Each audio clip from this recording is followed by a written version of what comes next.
Hello viewers, ఈరోజు మా ఛానల్లో నిర్మల ఉదయ హై స్కూల్ సుభాష్ నగర్ నిజామాబాద్లో నవంబర్ 10 నుంచి 15 వరకు జరుగుతున్న లైబ్రరీ వీక్ సెలబ్రేషన్ యొక్క మొదటి రోజు విశేషాలు తెలుసుకుందాం.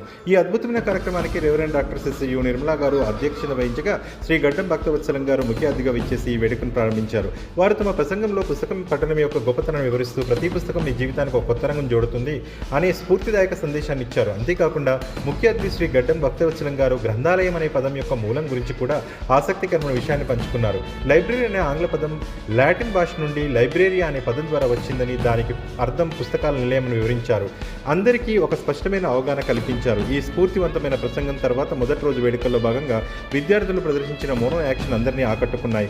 చిన్నారులు భరతమాత, ఝాన్సీ లక్ష్మీబాయి, మదర్ తెరీసా మరియు తెనాలి రామకృష్ణ లాంటి గొప్ప వ్యక్తుల వేషధారణలో వచ్చి తమ అద్భుతమైన ప్రదర్శనతో ప్రేక్షకులను ఆశ్చర్యపరిచారు. పుస్తకాలు చదవడం ద్వారా జ్ఞానాన్ని పెంచుకోవాలని అందరూ ఈ లైబ్రరీ వీక్ వేడుకల్లో పాల్గొనాలని కోరారు.